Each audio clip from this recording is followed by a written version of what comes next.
Nuccia Palermo, una consigliere comunale uscente che ha deciso di non candidarsi. Come mai? Ho puntato su una scommessa molto più ardua, molto più impegnativa, ma secondo me molto più gratificante ed importante per il territorio. Ho già fatto l'esperienza da consigliere comunale, sono stata vivace, sono stata una passionaria ed è quello che mi caratterizza.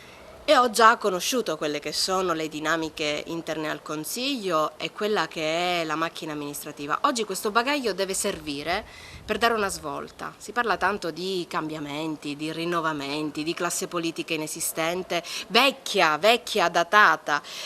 Però non si scommette mai, non si fa mai il passo indietro per andare a dare risalto alla nuova generazione, ai nostri uomini di oggi, ai nostri ragazzi, i nostri 25enni, i nostri studenti, i nostri liberi professionisti che non siano sessantenni o cinquantenni. Ecco, io sto puntando su di loro, Attiva sta puntando su di loro e sono contenta.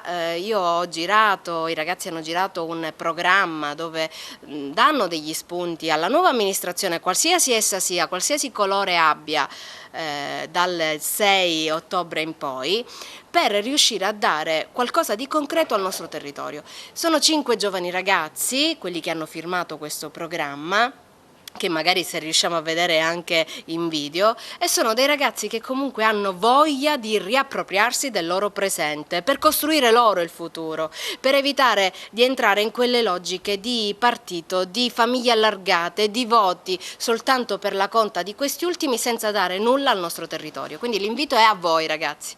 Io già vengo da percorsi politici che mi hanno fatto toccare con mano quella che vuol dire essere un numero, cercare di farti sentire un numero. Non ci sono riusciti, però proprio per questo noi dobbiamo spazzare via quello che di brutto ha prodotto la politica per segnare una svolta. La svolta siete voi. Attiva cos'è? Lei ha aderito ad Attiva, ma spieghiamo brevemente il concetto di questa iniziativa. Sono 5 deputati che hanno formato il gruppo parlamentare all'Ars, quindi alla Regione Sicilia. Sono 5 giovani deputati che hanno scommesso su un progetto civico. Noi non siamo né di destra né di sinistra, semplicemente cerchiamo di riportare di attualità e di affrontare tematiche che sono utili per il territorio tutto siciliano e non soltanto, perché questa è una chicca che vi do, siamo riusciti ad avere delle adesioni anche fuori regione, quindi è un progetto che si sta espandendo e che vuole puntare ad una cosa semplice: restituire il nostro presente a chi del presente deve essere protagonista. Ecco, un consiglio a chi entrerà a Palazzo dei Giganti. Siate affamati, io mi riferisco ai consiglieri comunali, ai nostri futuri consiglieri comunali, siate affamati di conoscenza. Voi avete in mano un'esperienza, affronterete un'esperienza importante che è quella di conoscere l'ente principale, quello più vicino ai cittadini che è l'ente comunale, la macchina amministrativa, dovete conoscere, non fatevi trattare da numeri.